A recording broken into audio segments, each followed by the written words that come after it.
The last time the Golden State shed wealth this fast was 1992. Zuckerberg, Bezos, Thiel. All three of these gentlemen sitting on $440 million of Florida real estate closed all in the same week. 48 hours later, the SpaceX priced the biggest IPO in history. Now, what's about to happen? Let's check this out. On June 12th, a company that for more than 20 years swore it would never sell a single share to the public did exactly that. And it did it bigger than anyone in history. SpaceX began trading on the Nasdaq priced at $135 a share, raising about $75 billion in a single afternoon and landing at a value of nearly $1.75 trillion. That was more than triple the largest stock market debut that ever came before it. In one day, it turned a long list of early employees and investors into people worth millions and a handful worth billions. And here is the detail that matters for everything that follows. The company that just minted all of that wealth was born and built in California, in a factory in Hawthorne. And 2 years ago, it quietly packed up its headquarters and moved to Texas, a state with no income tax at all. California grew the golden goose. The goose now lays its eggs under a Texas flag. That is not a fluke. It is the whole story of where money is moving right now, and California just walked to the very edge of making it worse. This past week, a measure officially qualified for the November ballot that would put a one-time 5% tax on the fortunes of the state's billionaires. Watch closely, because that same launch that minted a fortune is about to show you how few people the entire California budget actually rests on. Why a tax aimed at the rich is already backfiring before a single vote is cast.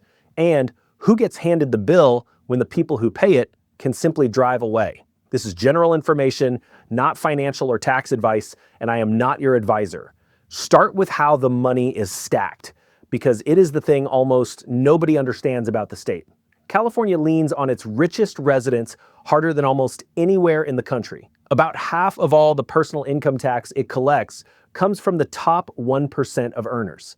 Sit with that. A state of nearly 40 million people funds roughly half of its income tax from a crowd you could fit inside a single arena. The new ballot measure narrows the target even further. It aims at about 200 billionaires, each worth more than $1 billion. And it sets out to raise somewhere around $100 billion from them to pay for healthcare, food assistance, and public schools. Here is the consequence sitting right underneath that. When your whole budget balances on a few hundred people, every single one who leaves blows a hole that somebody else has to fill. And there is nothing chaining any of them to the state. And they are already leaving. This did not wait for the vote. Just last year, before the measure even qualified, several California billionaires changed their address. Google's founders, Larry Page and Sergey Brin, two of the richest people alive, went to Florida, and so did the investor Peter Thiel.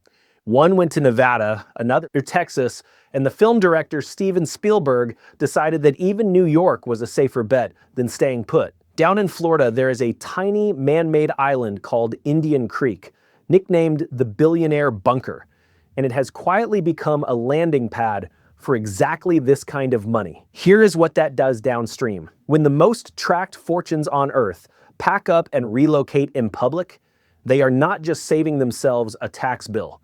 They are drawing the map for everyone a tier below them to follow. And another 20 or so California billionaires are reportedly ready to bolt the moment this thing passes. Now, here is the honest other side, because the people behind this tax are not fools, and their arguments are real. They built it as a one-time hit rather than a yearly one, and they fixed the residency date at January 1st of this year on purpose, so that running for the exit afterward would not get you off the hook. They argue, with some force, that the loud public departures are mostly theater, meant to frighten voters. That a 5% tax on a fortune is not so different from the property tax you already pay every year on a house you have not sold, and that the $100 billion would patch real holes blown in healthcare by deep federal cuts last year. Hey everyone, real quick, if you want to invest in real estate and you've never bought your own home, I want to bring you to some ideas that nobody teaches on the internet. I put together a bunch of courses. I got the real estate crash bundle, which teaches you about cycles, but also the how to buy your first home course.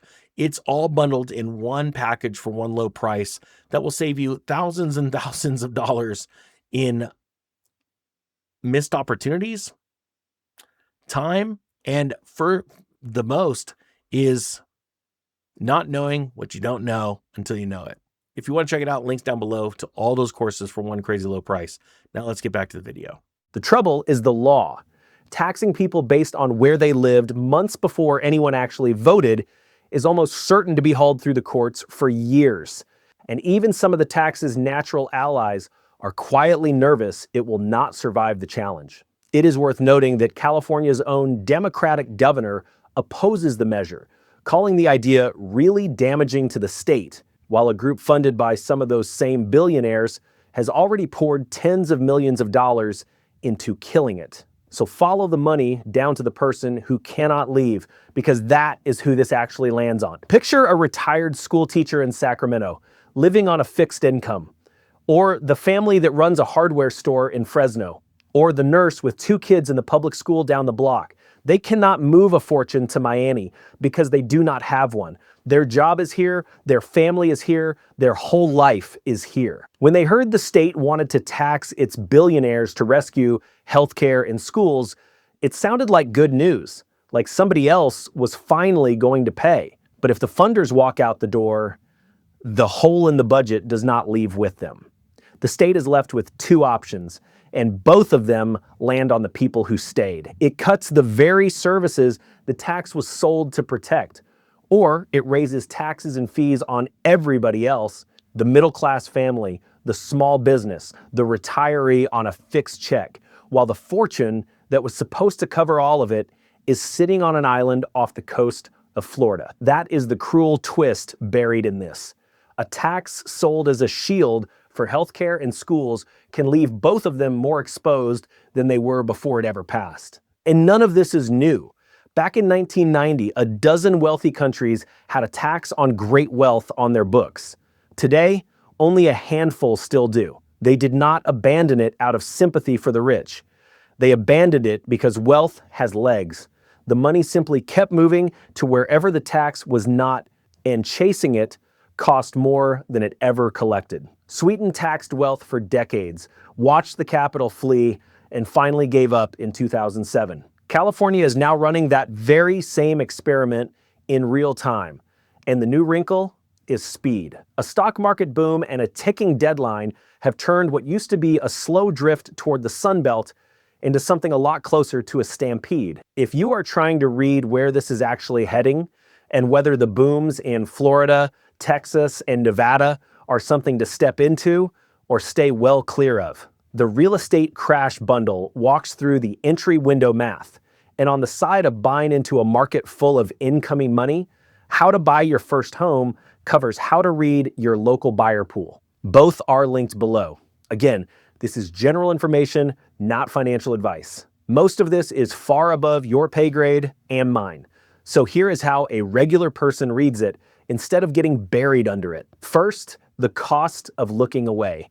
If you own a home or plan to in a high-tax state that is shedding its top taxpayers, you are standing right in the path of the squeeze that follows, the slower growth and the higher local costs. So it pays to know which side of that flow you are on. Second, follow the capital, because the states soaking it up, Florida, Texas, Nevada, are exactly where housing and business demand is getting bid upward, and that migration is the real map, not the headlines. Third, watch your own state's budget and your own ballot, because a measure that starts out aiming at the billionaires has a quiet way of reaching your wallet next, through fees, assessments, and service cuts, long after the billionaires themselves are gone. So go back to that rocket and that record-breaking payday and watch where it really went. The wealth lifted off right on schedule, and it did not come down in California. The school the tax was meant to save, the clinic, the road, all of it was going to be paid for by people who were already changing their address. The mansion on the island sits finished and quiet. The classroom down the street is the one that comes up short. California built the thing that flew. The bill stayed on the ground with the people who could not. The migration data, the state budget shortfalls, and the ballot results all show up well before the new fees and the service cuts ever reach your street. Those three are what we watch here, so you can see who is leaving and what it costs the ones who stay before it lands on you. Economic Ninja is signing out. Stay ahead of the data.